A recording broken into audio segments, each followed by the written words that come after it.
دوسرے بھی تھے نرم دل والے، ہاں جو چاہے ایمان لانے اور جانا پڑتا تھا، ہاں، ایسے بھی لوگ تھے. لیکن وہ مغفرت کب چاہ رہے تھے؟ ٹھیک ہے مجبوری کے نام پر ساتھ دے رہے تھے ان کا. بعد میں ایمان لائے اچھا بعد میں ایمان لائے اس کا لحاظ کر کے کہا گیا ہے. اللہ تو جانتا ہے نا دلوں کا. تو دلوں کا حال اللہ تعالیٰ یقیناً جانتا ہے، لیکن اس کو مستقبل کے پیرائے میں بیان کرنا چاہیے نا. ہم نے تو ترجمہ حال کیا کیا اس حال میں کہ وہ مغفرت چاہ رہے ہوں. اب اس کا ترجمہ آپ کے کہنے کے لحاظ سے تو فیوچر والا ہونا چاہیے ہے نا. اور وہ مغفرت چاہیں گے اس لیے ان کو ابھی عذاب نہیں دیا جا رہا ہے. اب یہ بات تو اللہ تعالیٰ اپنے علم کی بنیاد پہ کہہ سکتا ہے، لیکن لوگ کیسے یقین کریں گے کہ ہاں یہ مستقبل میں کیا کہتے ہیں توبہ کر لیں گے اور اللہ کی طرف رجوع کر لیں گے؟ یہ کیسے یقین کریں گے؟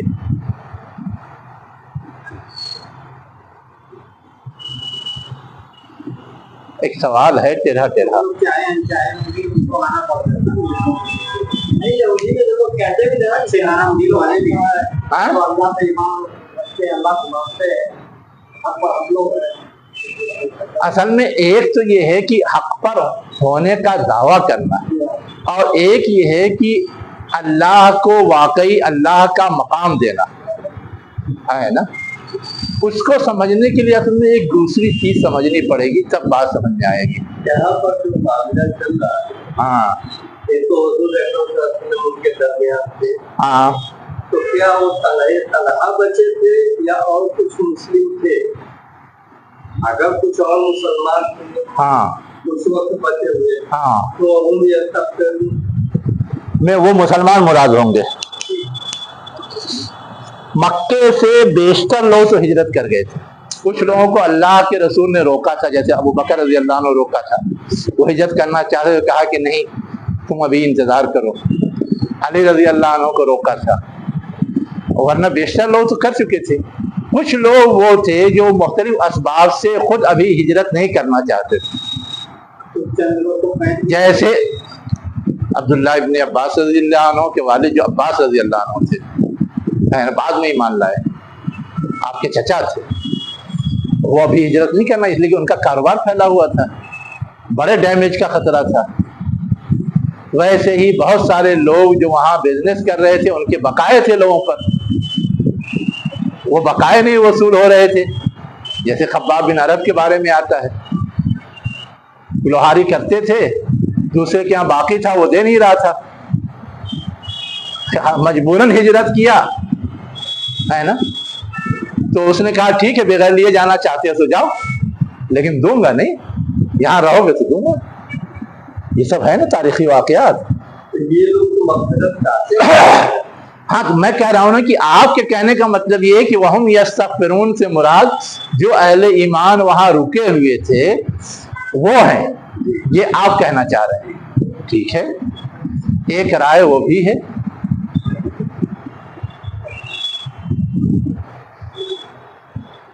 لیکن اب یہیں پر ایک ضمیر آ رہی ہے پکے کافروں اور دشمنوں کے لیے، اور دوسری ضمیر آ رہی ہے رکے ہوئے اہل ایمان کے لیے.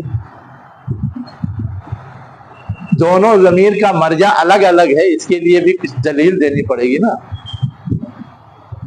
جب ایک ساتھ آ رہی ہے، اغل بغل آ رہی ہے.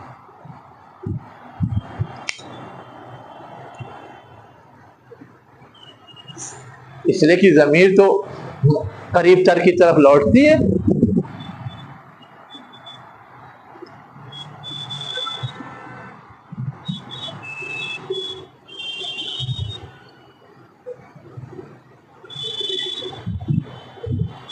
جو آپ کہہ رہے ہیں وہ رائے لوگوں نے دی ہے نا، لیکن اس رائے کے ساتھ یہ بات جو میں نے ابھی کہا ہے یہ سمجھنا ضروری ہے.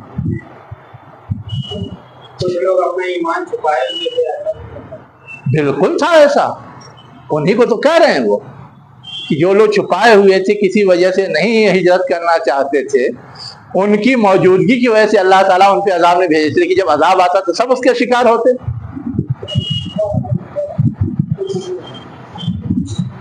اسی لیے سب سے اخیر میں نبی نکلتا ہے جب کہیں عذاب آتا ہے تو، اور جو لوگ بچے کھچے ہوتے ہیں ان کو ساتھ لے کے نکلتا ہے، کوئی اہل ایمان وہاں چھوڑا نہیں جاتا۔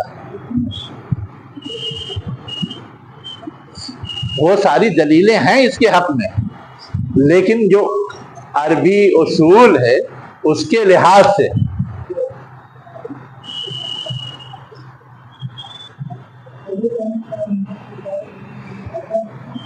اصل میں دیکھیے جہاں سے بحث شروع ہوئی ہے وہاں سے خطاب کن سے؟ عمومی خطاب ہے، خصوصی خطاب نہیں ہے صرف رسول کے۔ اس عمومی خطاب کی بنیاد پہ کہتے ہیں کہ یہاں ان کو مراد لیا جا سکتا ہے، یہ ہے دلیل ان کی، جو لوگ یہ رائے رکھتے ہیں، ٹھیک ہے۔ اور جو لوگ دوسری رائے رکھتے ہیں کہ یہ اصلاً پیشین گوئی ہے، مستقبل میں چونکہ قبول اسلام کا سلسلہ جاری ہے اور مستقبل میں بھی یہ توقع تھی کہ بہت سارے لوگ قبول کریں گے، اس لیے کہ لچھن ان کے ایسے تھے کہ اس سے لگتا تھا کہ دل تو ان کا مطمئن ہے، دباؤ کی وجہ سے وہ آگے نہیں بڑھ رہے۔ جیسے شیب ابی طالب، بالکل قریب کا واقعہ تھا نا، شیب ابی طالب میں جب ان کو محصور کر دیا گیا تو مکے کے کتنے دل تھے جو پریشان تھے، یہ ظلم ہے، اسے ختم ہونا چاہیے، اس کے خلاف کارروائی ہونی چاہیے، کارروائی ہوگی تو ہم بھی اس میں حصہ لیں گے۔ یہ سب ان کے نرم گوشے کی دلیل تھی نا۔ تو اب اس طرح کے نرم گوشے والے موجود ہیں، یہ وہ بھی سمجھ رہے ہیں، نرم گوشے والے بھی سمجھ رہے ہیں، حضور بھی سمجھ رہے ہیں، صحابہ بھی سمجھ رہے ہیں، اور اللہ تعالیٰ تو جانتا ہی ہے۔ اس سارے تناظر میں کہتے ہیں کہ یہ اصلاً پیشین گوئی تھی کہ ابھی 100% ان کے اندر تطہیر نہیں ہوئی ہے۔ نہیں، تطہیر نہیں کا مطلب یہ کہ جو ایمانی رمق رکھنے والے ہیں وہ الگ نہیں چھٹے ہیں، اور جو نہیں رکھنے والے ہیں وہ الگ نہیں چھٹے ہیں۔ جب یہ دونوں چھٹ جاتے ہیں تو ان پر عذاب آ جاتا ہے، یہ ہے کہنے کا مطلب۔ تو وہ اس انداز سے اس کی تشریح کرتے ہیں۔ چلیے ہاں بولیے۔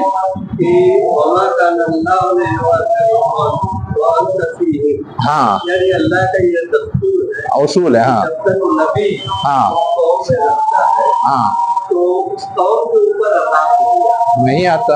حالانکہ تاریخ میں دیکھا جائے تو کتنے انبیاء کو ان کے قوم والوں نے قتل کر دیا، لیکن اس قوم پر عذاب قتل کے بعد بھی نہیں آیا۔ اللہ تعالیٰ تو وہاں بھی وہ ہونا چاہیے تھا، میں کہہ رہا ہوں کہ آپ اسی تاریخ میں یہ بھی تو دیکھیے کہ نبی کو قتل کر دیا پھر بھی اس پر عذاب نہیں آیا۔ زکریا علیہ السلام کو قتل کیا، یحییٰ علیہ السلام کو قتل کیا، لیکن ان پہ عذاب آیا؟ کیوں نہیں آیا؟ اس لیے کہ قتل کرنے والا صرف ایک گروہ تھا جو بگڑا گروہ تھا، اور قتل نہ کرنے کے علاوہ ماننے والے بھی ایک گروہ ان کے ساتھ تھے، ہے نا، اور ان کے لیے زمین اتنی تنگ نہیں کی گئی تھی کہ وہ وہاں نہ سکیں۔ اصلاً ہوتا کیا ہے، زمین جب تنگ کر دی جاتی ہے اور نبی ہجرت پہ مجبور ہوتا ہے تب عذاب آتا ہے نا، جب تک زمین تنگ نہیں ہوتی اس وقت تک عذاب نہیں آتا۔ زمین تنگ ہوئی تبھی تو ان کا قتل ہوا۔ دیکھیے قتل کے اسباب صرف زمین تنگ ہونا ہی نہیں ہوتا، اس لیے کہ قتل کے اسباب بہت سارے ہو سکتے ہیں۔ ان کے مشن کی وجہ سے قتل کیا گیا، ان کو ان کے مشن کی وجہ سے کیا گیا، لیکن قتل کرنے میں ایک طرف تو یہ ہے کہ پوری قوم شریک ہو جائے، اور ایک طرف یہ ہے کہ قوم کے چند افراد شریک ہوں، دونوں میں کچھ فرق ہوگا۔ آپ دیکھیے ہم لوگ پڑھتے ہیں قوم سمود کا حال، ہے نا، قتل تو ایک نے کیا، اشقا لفظ اس کے لیے آیا ہے، اونٹنی کو جو قتل کیا تھا ایک نے کیا تھا، لیکن آگے پھر کیا کہا جا رہا ہے کہ مجرم سب ہیں۔ اور سب کو تباہ و برباد کر دیا گیا، اس لیے کہ سب کی تائید، سب کی نصرت حاصل تھی۔ وہاں اس کے خلاف جانے والا وقت کے نبی کے علاوہ اور کوئی نہیں تھا۔ یہاں کیا تھا؟ نبی اور نبی کے ماننے والا پورا ایک گروہ موجود ہے، زکریا علیہ السلام کے سامنے بھی، یحییٰ علیہ السلام کے سامنے بھی۔ یہ نہیں کہ وہ تنہا بچ گئے، یہ فرق ہے دونوں میں۔ تو یہاں یہ ہے کہ جن لوگوں نے بھی غلط قدم اٹھایا وہ صرف چند لوگ تھے یا ایک گروہ تھا، یعنی نبی کا جو مشن تھا ہاں اس کو قائم رکھنے والے، اس کو پروموٹ کرنے والے موجود تھے، یہ قوم پر نہیں آیا۔ یہ تو پہلے کے انبیاء ہے نا، یحییٰ علیہ السلام بھی عیسیٰ علیہ السلام حضور سے پہلے آئے ہیں نا، اور حضور کے بعد بھی دیکھیے نا، یعنی عیسیٰ علیہ السلام کے بعد بھی اپنے لحاظ سے انہوں نے تو سولی لٹکا دیا، لیکن پھر بھی اس قوم پہ عذاب نہیں آیا، اور ہی تو کوئی عذاب نہیں آیا نا۔ بعد میں حواریین کی کوشش سے حواریین غالب آئے اور وہ مغلوب ہوئے، وہ پیس دیے گئے، لیکن اس میں ایک وقفہ گیا ہے، ایک وقت گزرا ہے، اس لیے کہ وہاں بھی آپ کے ماننے والے مشن کو لے کے چلنے والے تھے اور انہوں نے غالب کر کے دکھایا، جو سورہ صف میں اشارہ ہے۔ اس فرق کو سمجھنے کی ضرورت ہے۔ ہو گیا؟ اب آگے کیا کہا جا رہا ہے؟ اب اللہ تعالیٰ یہ کہہ رہا ہے اپنے جرم کے لحاظ سے وہ سزا کے مستحق ہیں۔ وَمَا لَهُمْ أَلَّا يُعَذِّبَهُمُ اللَّهُ، اللہ کے لیے کیا یہ مناسب نہیں ہے کہ وہ ان کو عذاب دے؟ ذرا حال ہے کہ وہ مسجد حرام سے روک رہے ہیں، مسجد حرام کو مسجد سے روکنے کا مطلب ہے کہ اللہ کی بندگی سے روک رہے ہیں۔ وَمَا كَانُوا أَوْلِيَاءَهُ، حالانکہ وہ مسجد حرام کے متولی نہیں ہیں، سرپرست نہیں ہے، ذمہ دار نہیں ہے۔ آگے وضاحت کی گئی، ان اولیاء الا المتقون، مسجد حرام کے سرپرست یا متولی تو وہ ہو سکتے ہیں جو متقی ہوں، اللہ سے ڈرنے والے ہوں۔ یہ تو اللہ کے ساتھ شرک ٹھہراتے ہیں، اللہ سے کہاں ڈرتے ہیں؟ یہ اللہ کی ساری تعلیمات کو رد کر رہے ہیں، اس کے رسول کو رد کر رہے ہیں۔ وَلَٰكِنَّ أَكْثَرَهُمْ لَا يَعْلَمُونَ، لیکن ان میں سے اکثر اس حقیقت کو نہیں جانتے، یعنی اصولی طور پہ وہ مجرم ہیں، اللہ اگر ان کو عذاب میں مبتلا کر دے تو اس میں کوئی رکاوٹ نہیں ہے، لیکن اللہ بالکل آخری سے آخری حد تک چاند دینے کے بعد کارروائی کرتا ہے۔ ہم لوگوں کی طرح نہیں، ذرا کسی نے کچھ کیا فوراً سزا، اس کے بغیر تسلی نہیں ہوتی۔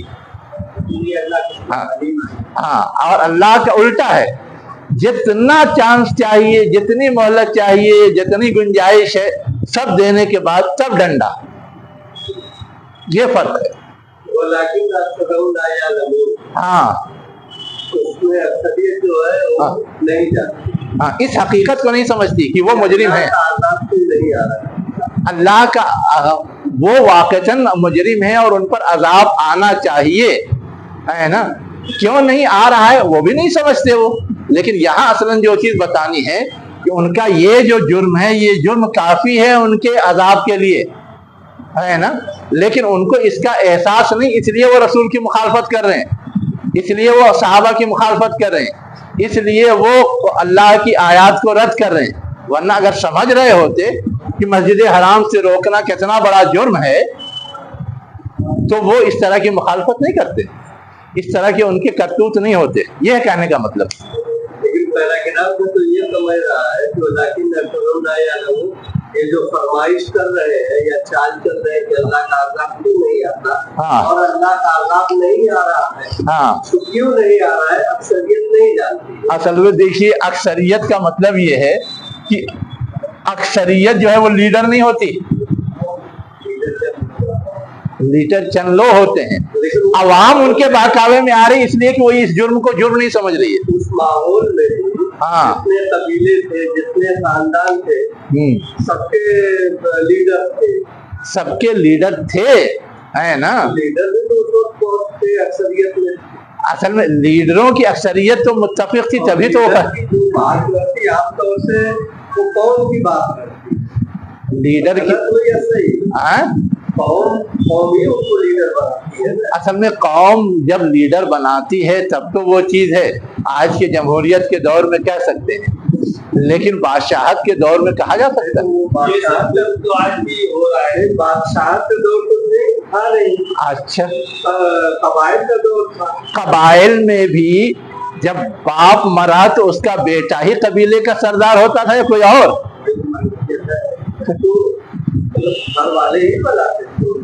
گھر والے بنائے یا نہیں بنائے, انہوں نے سسٹم ہی ایسا ڈیولپ کر دیا تھا کہ مرے گا تو بڑا بیٹا ہوگا. سسٹم ہی یہی ڈیولپ تھا نا. تو وہ تو اس لیے کہ وہ اپنی چلانا چاہتے ہیں, دوسروں کے ہاتھ میں نہ جانے پائے, اس لیے انہوں نے یہ رسمن رواجن یہ سسٹم ڈیولپ کر دیا تھا. اور وہی چیز اور بڑے پیمانے پہ ملوکیت میں ہوتی ہے, بادشاہت میں ہوتی ہے. وہ چھوٹی بادشاہت تھی, یہ بڑی بادشاہت ہوتی ہے. روح اور مزاج وہی ہوتا ہے. اب آگے کیا کہا جا رہا ہے؟ وما کان صلاتہم, اور ان کی عبادت یا نماز نہیں ہے بیت اللہ کے نزدیک الا مکاؤ و تصدیہ, مگر یہ کہ تالی بجانا اور سیٹی بجانا. فذوقوا العذاب بما کنتم تکفرون, پس تم عذاب کا مزہ چکھو بسبب کفر کے, بسبب اس کے جس کا تم انکار کرتے ہو. یہ بات ہے نا, یہ بات تو ان کا طرز عمل ہے, لیکن یہ بات ان کو دھمکی ہے کہ یہ جو تمہارا طرز عمل ہے یہ تم کو اس بات کا مستحق بناتا ہے کہ تم کو عذاب میں مبتلا کر دیا جائے, اور وہ وقت اب دور نہیں, قریب ہے. تم اپنے اس طرز عمل کی وجہ سے کیا کرو گے؟ اس عذاب کا مزہ چکھ کے رہو گے. یہ گویا ایک طرح سے دھمکی بھی ہے, وارننگ بھی ہے, پیشین گوئی بھی ہے, جو چاہے وہ کر لیں. اور ہوا بھی, ان کی قیادت, ان کی سیادت, ان کی تولیت ختم ہو گئی, اور ان کے جتنے لیڈران تھے وہ مار دیے گئے. عام لوگوں میں بیشتر لوگوں کو توفیق ملی, لیڈران میں صرف چند کو ملی. جتنے لوگ دار الندوہ کے مشورے میں شریک تھے اس میں سے صرف 3 کو توفیق ملی, ابو سفیان, جبیر بن مطعم اور حکیم بن حزام. اس میں نہیں تھے, وہ اس وقت گئے تھے نا. یہ میں کیا کروں, دار الندوہ کے مشورے میں, اب ان کے نام نہیں ہے تو میں کیسے کہوں. یہ 3 ہیں جو اس میں سے گویا توفیق پا سکے, باقی سب کے سب مارے گئے.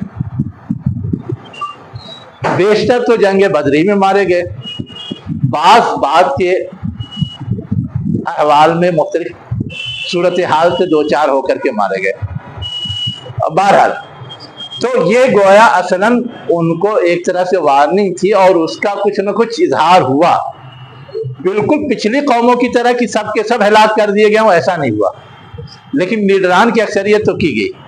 عوام کو چونکہ وہ روکے ہوئے تھے, جب ان کی رکاوٹ ختم ہوئی تو عوام کو توفیق مل گئی, اس لیے وہ بخش دیے گئے. اس میں سے چند اور جو بگڑیل تھے, اللہ کے رسول نے ان کی لسٹ بنایا کہ ان کو بھی مار ڈالو, ان کو بھی کیا کرو, مار ڈالو. مار ڈالا گیا. اب آگے کیا چیز بتائیں. اصل میں دیکھیے, اللہ کی بندگی کرنے کا تصور تو انسان میں فطری ہے, وہ کس کس انداز سے کرے. اب یہ سب کیونکہ وہ اسماعیل علیہ السلام کے توسط سے دین ابراہیمی کا دم بھرنے والے تھے, لیکن بعد کے ادوار میں شرک کی آلائش کی وجہ سے بگڑ گیا تھا. تو جو بگڑ گیا تھا اس میں انہوں نے اپنے طور پہ بہت ساری چیزیں ایڈ کر لی تھی, اور اس میں تالی بجانا بھی ایڈ کر لیا, سیٹی بجانا بھی ایڈ کر لیا, ننگے طواف کرنا بھی ایڈ کر لیا ہے نا, اور کیا کہتے ہیں صفا مروہ پہ بت جما کر کے وہاں جانا بھی طے کر لیا. خود ہی یہ بھی طے کر لیا تھا کہ ہم عرفات میں تو جائیں گے لیکن مزدلفہ میں نہیں جائیں گے. یہ بھی تو ہے. یہ صحیح جواب ہے کہ انسانی تصور میں اللہ کی عبادت ہے. ہاں مسئلہ یہ ہے کہ اللہ وہ کس کو مانتے ہیں, کس کو مانتے ہیں اور اس کی عبادت کیسے کرتے ہیں, ہے نا. یہ بیسک بات ہے. اسی بیسک بات سے یہ ہے کہ جب وہ صحیح بات کو پا جاتے ہیں تو صحیح ڈھنگ سے کرتے ہیں, ورنہ صحیح ڈھنگ سے پانے کے بعد بھی کوئی گمراہ کر دے تو بگاڑ پیدا ہو جاتا ہے. جو بگاڑ پیدا ہو گیا تھا ان کے یہاں. اب آگے انہی لوگوں کے حوالے سے ایک کردار کی اور نشاندہی کی جا رہی ہے.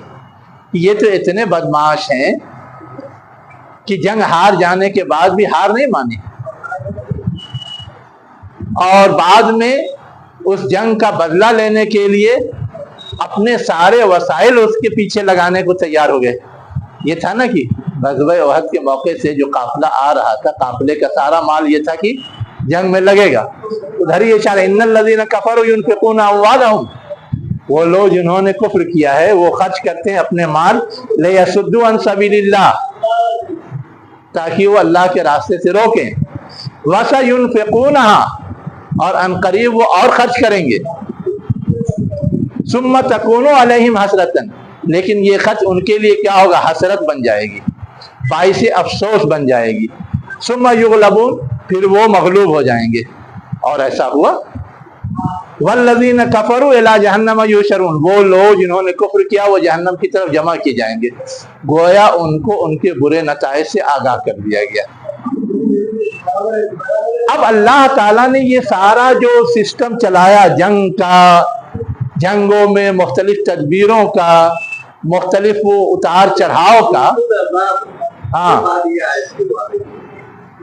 ذوق العذاب کے بعد یہ آیت اس لیے آ رہی ہے کہ عذاب کتنا سخت ہوا کہ صرف ان کو اپنا جانی نقصان نہیں ہوا, مالی نقصان بھی ہوا, اور وہ گویا ایک طرح سے اپنی پوزیشن سے دبا دیے گئے, ہٹا دیے گئے. یغلبون, تو یہ گویا اسی عذاب کی سب وضاحت ہے. اسی عذاب کی یہ وضاحت ہے کہ عذاب کی شکل کیا کیا ہوگی. ابھی یہاں تو فیصلہ سنا دیا گیا, فیصلہ سنا دیا, اندر جو برائیاں تھیں بتا دی گئی کہ تمہارے اندر یہ برائی ہے. ٹھیک ہے, اب اس برائیوں کے نتیجے میں عذاب سہو, عذاب سہو. اب عذاب کیسے کیسے آیا. ایک تو یہ ہے کہ انہوں نے اپنا مال لگایا کہ ہم سرخرو رہیں گے, لیکن وہ مال برباد ہو گیا. لیکن آپ تو ترجمہ مستقبل کرتی ہے, ان الذین کفروا ينفقون, وہ خرچ کریں گے. ہاں ٹھیک ہے, تو ہے یہ کہ عذاب بھی تو فوراً تھوڑا آیا. عذاب کا مطلب کہ عذاب تم پہ ابھی تھوپا استمرار ہے. کس میں امر ہے, استمرار کہاں سے آ جائے گا. امر ہے نا, امر میں استمرار ہے. امر میں تو صرف آرڈیننس ہوتا ہے, آرڈیننس بیان کے یا آرڈر کے بعد ہی وقوع پذیر ہوتا ہے, وہ ہوگا مستقبل ہی میں. یہ ہے استمرار مضارع میں ہوتا ہے, ابھی چل رہا ہے آئندہ چلتا رہے گا کنٹینیو. یہ مضارع نہیں ہے, ذوقوا امر ہے. امر میں یہ ہے کہ آرڈر دیا گیا, اب آرڈر کے بعد اس کا جو نتیجہ نکلنا ہے اس میں لامحالہ 1 سیکنڈ کا وقفہ تو کم سے کم ہوگا, چاہے گولی چلانے کا آرڈر دیا جائے پھر بھی. یہ اصل فرق ہے. اب یہاں آخری آیت میں جو چیز سمجھائی جا رہی ہے کہ اللہ تعالیٰ جو یہ سارا پورا ایک سسٹم چلاتا ہے, اس کا ریزن کیا ہے, اس کا سبب کیا ہے. اللہ تعالیٰ اصل میں اچھے عناصر اور برے عناصر کو الگ الگ کرنا چاہتا ہے نا, اور جو برے عناصر ہیں ان کو سمیٹ کر کے ایک جگہ ڈمپ کرنا چاہتا ہے, اور بنا دے برے عناصر کو بعض کے اوپر, بس ان کو ڈھیر کر دے ایک گروہ کی شکل میں. رقم کہتے ہیں, جیسے غلے کو اکٹھا ایک جگہ ڈھیر کیا جاتا ہے, یا کسی بھی چیز کو ڈھیر, اس کو بولتے ہیں رقم. رے کاف میم فیرکمہ, پس انہیں جمع کر دے, اکٹھا کر دے, جمیعاً ایک ساتھ. فیجعلہ فی جہنم, اور ایسے ہی ان کو اکٹھا جہنم میں بھی اللہ تعالیٰ ڈال دے گا, اور وہ سب کے سب کیا ہیں, خسارے میں پڑنے والے. تو اصل میں یہ جو ہے آخری نتیجے کے طور پر بتا دیا گیا ہے کہ یہ سارا جو حق باطل کی کشمکش کا پورا ایک منظر چلتا ہے, ایک سسٹم چلتا ہے، ایک پورا ایک پروسیس چلتا ہے، اصلاً اس کی حکمت یہ ہے کہ اللہ تعالیٰ صحیح غلط کو الگ کرنا چاہتا ہے، غلط کو اس کے انجام پہ پہنچانا چاہتا ہے، اور جو صحیح ہیں ان کو ان کے انجام پہ پہنچانا چاہتا ہے۔ وآخر دعوانا ان الحمد للہ رب